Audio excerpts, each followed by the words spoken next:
ifikie. Mimi nataka niseme, nilisikia MC mmoja hapa akisema ati ametuona tumeingia pamoja na kina Cheruyot, ati tuko pamoja. Hatuko pamoja. Sisi watu ya ODM tuliangalia vitu inafanyika na mandege hii Kenya, tukaambiwa Sifuna, ukiingia ndege hakikisha kuna mtu ya UDA pia ameingia hiyo ndege. Ndio kama kuna hasara,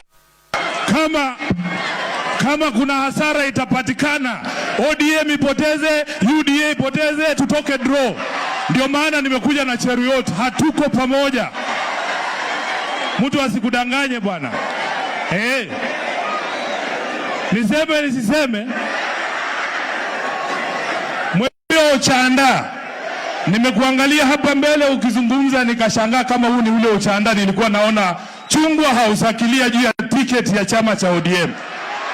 Sikutambui tena ndugu yangu, wewe umekuwa mtu tofauti sana, kwa sababu safari ya watu wa ODM, chama chetu baba amekijenga juu ya msingi ya kutetea wananchi hawa ndio wadosi wetu hawa. Mheshimiwa Ochanda, wewe unakuja unatuambia ati tunahitaji ushuru kwa sababu ya barabara.